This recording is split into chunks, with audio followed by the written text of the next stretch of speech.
I remembered coming down, and as soon as I ejected from that Corvette, I went butt up through the windshield. When I got into the air, I froze, and I remember calling out, "Oh my God, help me."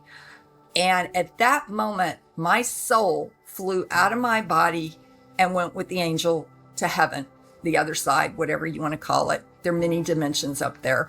So it went off, and I knew at that point that I was going to die. I knew my physical body was going to hit the ground and I was going to die, which it did. So I never experienced any pain in terms of the trauma of the car wreck.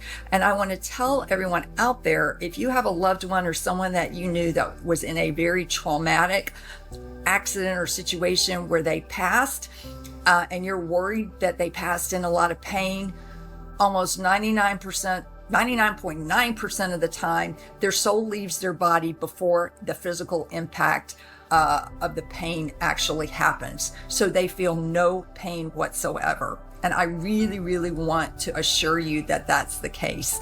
Okay. So my soul goes over to the other side, and I hear, now you got to remember, on the other side, we don't have these physical bodies. Okay. So our eyes are not like our eyes here. Our eyes can see about 40 degrees. On the other side, your eyes can see 360 and into the future and into the past all at the same time. Okay. It's wild.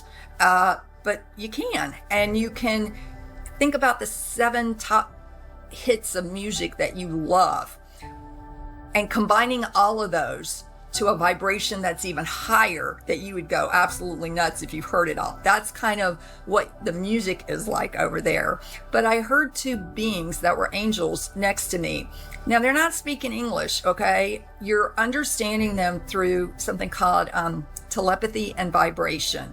So what I heard was they were having a conversation that they wanted me to hear, that we here on earth have to ask for their help. They want to help us. They're eager to help us. But since we have something called free will on this planet, we have a choice. They are not going to interfere unless it's an absolute life or death situation. Then they can interfere. But other than that, we have to ask them for help.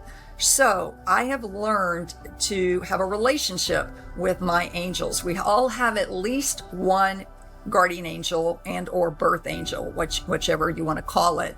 But we come in with that birth angel, and it will stay with us until we die.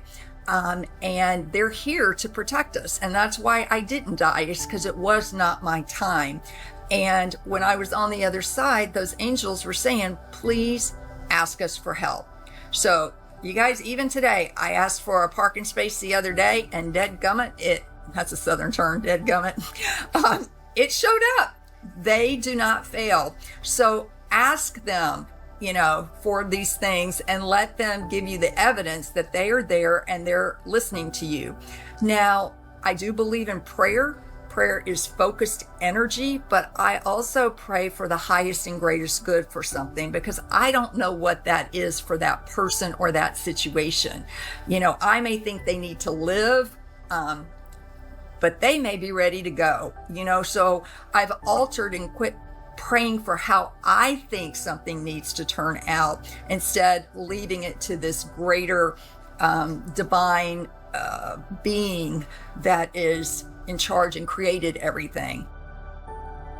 The other thing was the being that took me to the other side. The angel was my guardian angel, birth angel, and I did see my grandfather on the other side. A lot of NDEs will talk about they see relatives or deceased loved ones on this other side, and this didn't happen to me until much, much later. But my grandfather, actually, when I was writing the book, You Are Deathless, which came out a couple of years ago about my story, I smelled cigar smoke as I was writing one day, and I was like, nobody in my house smokes. And then I heard this, Nicole, and I turned, and it was like, he's like, this is your grandfather on your father's side. And I'm here to tell you that I could see what was going on at the Air Force Academy, all the abuse that you were in, all the fear that you were in, that you were not in the right place, that you wanted to quit but couldn't. And the only way to, quote, save face of getting out of the academy was, unfortunately, for this crash to happen. Because as a result of that, I was honorably discharged from the U.S. military, and I am now, over the years, have become 100% disabled veteran due to the extent of my injuries. The other thing on the other side was I was told I was going to go back. And a lot of people that have NDEs are given a choice of whether or not they want to go back.